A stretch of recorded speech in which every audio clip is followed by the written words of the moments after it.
Assalamualaikum warahmatullahi wabarakatuh. Perkenalkan, nama saya Freddy Triana, NPM 19640068. Di sini saya akan mempresentasikan materi tentang hidrologi. Tentu saja yang pertama itu ada siklus hidrologi. Siklus hidrologi adalah proses alami yang menggambarkan pergerakan air di bumi melalui berbagai fase, mulai dari penguapan, kondensasi, presipitasi atau hujan, hingga infiltrasi dan aliran permukaan. Kita akan jelaskan sedikit saja di sini. Ada evaporasi, yaitu berupa penguapan dari air dari permukaan tanah, entah itu dari danau, laut, sungai atau genangan air yang ada di muka tanah yang lainnya. Kemudian ada transpirasi. Transpirasi juga itu merupakan penguapan air, namun bedanya di sini dia berasal dari tumbuhan ya teman-teman. Nah, setelah evaporasi dan transpirasi atau bisa kita sebut dengan penguapan, siklus hidrologi biasanya dilanjutkan dengan kondensasi, yaitu pengendapan titik air menjadi awan seperti itu. Biasanya itu mendung. Kemudian setelah terjadi kondensasi, kemudian air akan turun atau hujan atau bisa kita sebut presipitasi. Kemudian setelah hujan, biasanya itu air akan ada yang menggenang dan ada yang masuk ke tanah. Nah, proses masuk ke tanah itu disebut infiltrasi di dalam siklus hidrologi. Setelah infiltrasi, kemudian ada air yang mengalir di permukaan tanah yang akan menuju ke laut, danau dan sebagainya. Nah, itu adalah disebut aliran permukaan atau runoff. Kemudian ketika air yang sudah masuk ke tanah dan dia bergerak itu disebut perkolasi. Kemudian setelah itu mereka akan mengalami lagi sebuah penguapan, evaporasi atau transpirasi. Begitu saja seterusnya, dan itu dinamakan siklus hidrologi. Nah, kemudian di sini saya akan menerangkan juga tentang metode pengukuran curah hujan. Di sini ada 3, yaitu ada metode langsung, pengamatan manual dengan alat penakar hujan. Yang kedua, metode tidak langsung, otomatis dan estimasi statistik. Yang ketiga ada metode estimasi berdasarkan data dari beberapa titik. Yang pertama yaitu ada metode langsung, pengamatan manual dengan alat penakar hujan. Biasanya alatnya itu dinamakan ombrometer. Nah, kelebihan dari pengamatan manual dengan alat penakar hujan ini yaitu sederhana dan murah, tetapi memiliki kekurangan, harus diawasi langsung. Karena dia manual, harus dioperasikan oleh seseorang yang ahli di bidangnya. Kemudian juga kekurangannya itu rentan kesalahan manusia. Karena di sini lagi-lagi karena dioperasikan secara manual, teman-teman. Kemudian ada metode tidak langsung atau otomatis dan estimasi statistik. Penakar hujan otomatis itu biasanya namanya alatnya typing bucket rain gauge. Kelebihannya data tercatat otomatis, bisa digunakan dalam jangka waktu yang lama. Kekurangannya itu kurang akurat saat hujan sangat lebat. Jadi metode tidak langsung ini sangat efisien ketika hujannya itu tidak lebat sekali, teman-teman. Nah, kemudian di sini ada metode dengan apa tadi yang ketiga? Metode estimasi berdasarkan data dari beberapa titik. Itu ada 3 metode ya, teman-teman. Sebenarnya yang pertama ada, saya lupa di sini memasukkannya ke dalam slide, yaitu metode aritmatik aljabar. Itu yang paling sederhana. Dia tinggal menjumlahkan berapa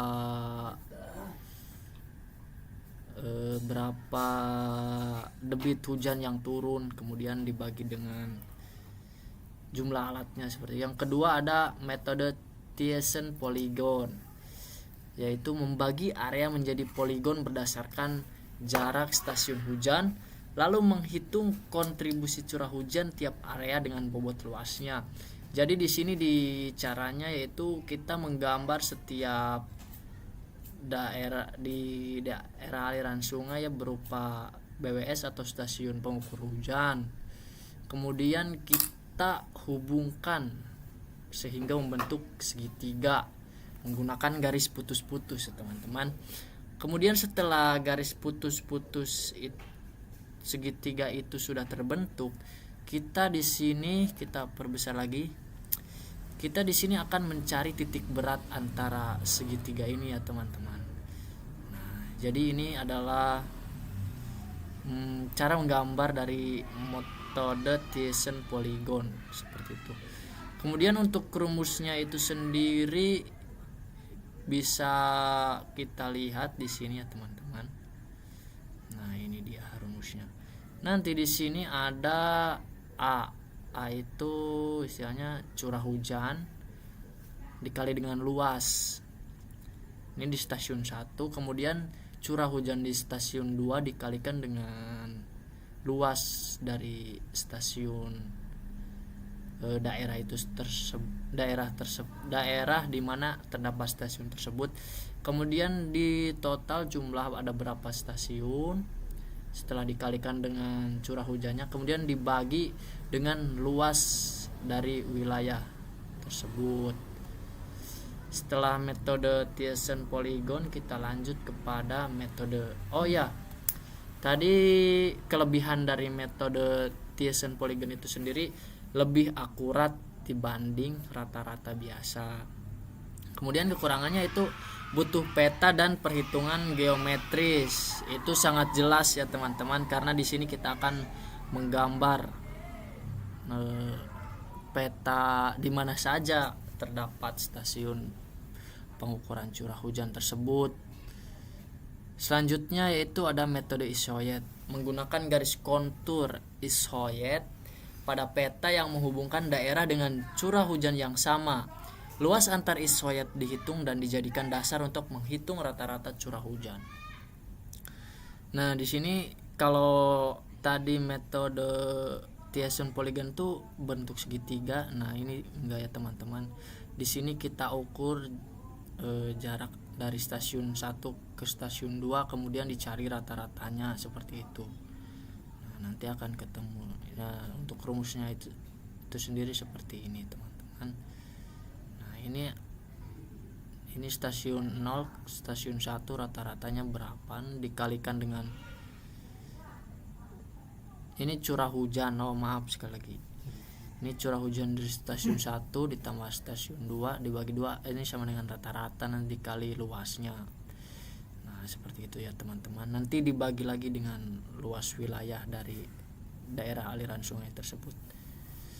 Selanjutnya setelah kita mengetahui metode pengukuran curah hujan, kita akan lanjut kepada hidrograf.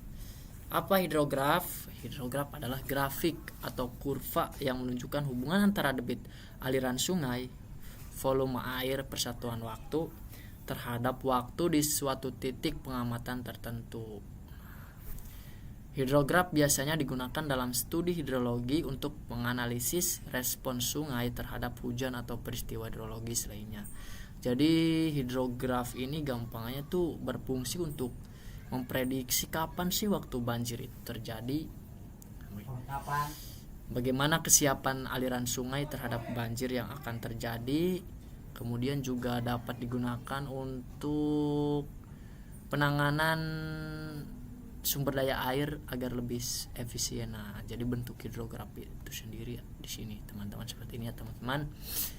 Kemudian ada komponen-komponen hidrograf. Komponen-komponen hidrograf itu terdiri dari banyak sekali komponen.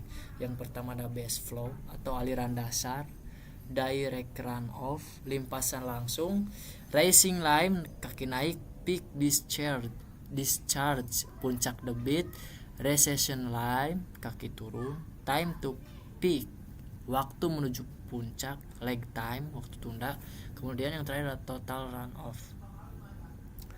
Kita akan sedikit membahas di sini komponen-komponen dari hidrograf itu sendiri. Yang pertama ada base flow, merupakan aliran air sungai yang berasal dari air tanah atau sumber air bawah permukaan. Aliran ini selalu ada meskipun tidak ada hujan. Jadi yang dikatakan base flow itu adalah aliran yang tetap, aliran sungai yang tetap itu, yang seperti biasanya walaupun ada hujan atau tidak ada hujan tuh tetap seperti itu. Fungsinya menunjukkan debit minimum sungai, sifatnya itu stabil, lambat, dan berlangsung terus menerus. Setelah itu ada direct runoff, merupakan air hujan yang langsung mengalir ke sungai setelah hujan turun, baik melalui permukaan tanah maupun saluran. Nah, direct runoff itu sendiri jadi air hujan yang langsung turun dari langit kemudian langsung menuju ke aliran sungai itu sendiri. Sumbernya dari air hujan, salju mencair, limpasan permukaan. Sifatnya meningkat cepat setelah hujan dan menyebabkan puncak debit. Jadi dia kan turun tuh, jadi kan langsung mengalami kenaikan volume karena dia itu ditambah dari curah hujan itu sendiri. Selanjutnya ada rising line, bagian kurva yang menggambarkan kenaikan debit air sungai akibat hujan. Ini menunjukkan kecepatan kecepatan air masuk ke sungai. Nah, menunjukkan berapa cepat limpasan terjadi. Faktor yang mempengaruhi intensitas hujan, kondisi tanah, dan vegetasi. Nah, jadi rising line itu berarti dia kenaikan debit air sungai akibat hujan itu sendiri. Kita kan bisa dipengaruhi oleh beberapa faktor intensitas hujan, entah itu hujannya deras atau gerimis, tuh pasti sangat mempengaruhi dari rising line itu sendiri. Kemudian ada kondisi tanahnya, biasanya yang tanah pasir tuh agak lama, dan kalau tanah yang lempung tuh cepat biasanya. Kemudian kemiringan tanah juga mempengaruhi. Kemudian vegetasi, ketika vegetasi di sekitar aliran sungai itu sendiri sudah gundul istilahnya, maka rising line ini atau kurva ini akan lebih cepat meningkat, teman-teman. Selanjutnya ada peak discharge, titik tertinggi pada hidrograf yang menunjukkan debit maksimum sungai setelah hujan. Nah, ini bisa disebut juga dengan titik puncak ya, teman-teman. Penting untuk analisa banjir dan desain kapasitas saluran. Jadi ini tuh sangat penting ketika teman-teman semua ingin mendesain sebuah bangunan air atau mendesain sebuah irigasi. Nah, ini harus diperhatikan peak discharge itu sendiri. Terjadi saat volume air masuk ke sungai mencapai maksimum. Nah, jadi dia itu ada di kurva yang paling tinggi ya, teman-teman. Selanjutnya ada recession line. Bagian grafik menunjukkan penurunan debit setelah mencapai puncak. Nah, tadi setelah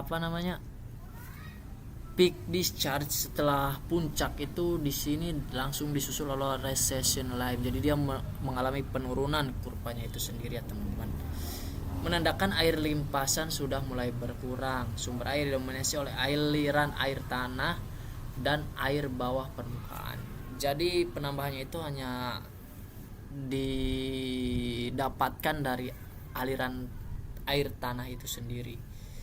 Setelah recession line, kemudian time to peak, waktu yang dibutuhkan dari awal hujan hingga debit sungai mencapai puncaknya. Ketika kita lihat di sini grafik hidrograf, tentunya di sini selain ada debit air, di sini juga ada waktu ya, teman-teman. Jadi waktu dari awal pertama hujan sampai dia mencapai titik puncak, sampai dia turun. Nah, ini ada di mana tadi? Di sini time to peak, menentukan seberapa cepat daerah tangkapan merespon hujan. Setelah itu ada total runoff, luas area di bawah kurva hidrograf, menggambarkan volume total air yang mengalir selama peristiwa hujan, diukur dalam satuan volume seperti meter kubik. Nah, jadi poin-poin di sini yang saya terangkan sedikit mengenai hidrografi ini akan disajikan melalui kurva seperti ini ya, teman-teman. seperti ini kurvanya itu sendiri. Nah, mungkin sekian untuk hidrograf. Kita lanjut ke mana dia? Nah, ini dia. Setelah kita mengetahui hidrograf atau berhubungan dengan curah hujan, berhubungan antara curah hujan dengan area yang menerima hujan, selanjutnya ada infiltrasi. Apa itu infiltrasi? Infiltrasi adalah proses masuknya air dari permukaan tanah ke dalam pori-pori tanah. Tadi sudah saya jelaskan di siklus hidrologi, setelah air turun dari langit, air hujan turun dari langit, itu pasti akan ada yang masuk ke dalam tanah sedikit banyaknya, teman-teman. Nah, proses itu dinamakan infiltrasi. Air hujan yang jatuh ke permukaan tidak seluruhnya mengalir ke sungai atau menguap, sebagian akan meresap ke dalam tanah, menjadi bagian penting dari siklus hidrologi. Infiltrasi, bagaimana sih proses infiltrasi? Nah, tahapan dari proses infiltrasi itu sendiri, yang pertama, air hujan jatuh ke permukaan tanah. Setelah itu air mulai meresap ke pori-pori tanah. Nah, dia jadi setelah jatuh dia akan meresap ke dalam tanah itu sendiri ya teman-teman. Itu namanya infiltrasi awal. Setelah dia meresap ke dalam tanah, air bergerak ke bawah melalui tanah. Proses itu dinamakan perkolasi. Setelah dia bergerak ke bawah melalui tanah, maka air tersimpan di dalam tanah sebagai cadangan air tanah. Nah, biasanya kalau kita menggali sumur tuh, nah itu ada airnya. Nah, itu udah hasil dari simpanan air hujan sebenarnya aslinya, ada melalui proses infiltrasi. Kemudian apa saja sih yang dapat faktor yang dapat mempengaruhi infiltrasi? Yang pertama ada jenis tanah. Pasir cepat meresap dibandingkan dengan lempung atau tanah yang lainnya. Jadi ketika air hujan jatuh di atas tanah yang berpasir, kemungkinan besar dia akan mengalami infiltrasi lebih cepat. Setelah itu ada kelembaban tanah. Tanah kering menyerap lebih cepat. Beda dengan tanah basah, biasanya di sana akan terhambat karena ada air juga tentunya. Kemudian ada vegetasi, akar dan daun bantu buka pori tanah. Jelas sekali bahwa vegetasi sangat mempengaruhi proses infiltrasi ya teman-teman, karena kita ketahui bahwa akar itu menyerap air seperti itu. Kemudian intensitas hujan deras bisa sebabkan limpasan. Nah, ketika hujan deras itu terjadi, kemungkinan untuk infiltrasi itu tidak terlalu besar karena dia akan terjadi sebuah limpasan ya teman-teman. Kemudian ada evaporasi. Setelah tadi infiltrasi, itu proses masuknya air ke dalam tanah. Kemudian ada evaporasi. Evaporasi sendiri adalah proses perubahan air dari bentuk cair menjadi uap air yang terjadi di permukaan bumi akibat pemanasan oleh sinar matahari. Nah, kita istilah gampangnya itu penguapan. Proses ini merupakan bagian penting dari siklus hidrologi karena mengangkut air dari laut, danau, sungai atau permukaan tanah ke atmosfer. Nah, jadi yang menguapkan di sini siapa? Yang menguapkan di sini adalah matahari. Entah itu dari sungai, dari laut. Nah, itu akan menguap. Nah, proses itu dinamakan evaporasi. Faktor apa saja yang mempengaruhi evaporasi? Yang pertama, suhu udara. Semakin panas tentu saja semakin cepat proses evaporasi tersebut, karena yang menguapkan air tersebut adalah matahari, sinar matahari yang panas. Kemudian didukung oleh suhu udara yang makin panas, maka makin cepat pula proses evaporasi itu terjadi. Setelah itu ada kelembaban udara kering mempercepat penguapan. Luas permukaan air, semakin luas semakin besar laju evaporasi. Kemudian ada angin membantu membawa uap air mempercepat proses. dan tekanan udara. Tekanan rendah mempercepat penguapan. Jadi beda ketika kita di gunung dan di dataran rendah, mungkin yang dekat-dekat ke pantai atau ke laut itu akan semakin cepat penguapan airnya. Jadi kita kadang mendapatkan di pesisir itu hujan, di daerah atas tidak. Nah itu juga bisa terjadi karena tekanan udara mempengaruhi proses evaporasi. Setelah evaporasi yaitu evapotranspirasi. Jadi evapotranspirasi adalah total kehilangan air dari suatu wilayah ke atmosfer, baik melalui penguapan langsung maupun melalui tumbuhan. Nah, tadi sudah disinggung di awal bahwa siklus hidrologi itu ada evaporasi dan transpirasi. Evaporasi itu adalah penguapan dari permukaan tanah langsung, penguapan air dari permukaan tanah langsung menuju ke atas ke awan. Sedangkan ada lagi yang satunya itu transpirasi, penguapan air yang disebabkan oleh tumbuhan ya teman-teman. Nah, gabungan dari keduanya itu adalah evapotranspirasi. Mungkin cukup sekian presentasi yang dapat saya sampaikan. Kurang lebihnya mohon maaf. Wabillahi taufiq wal hidayah. Wassalamualaikum warahmatullahi wabarakatuh.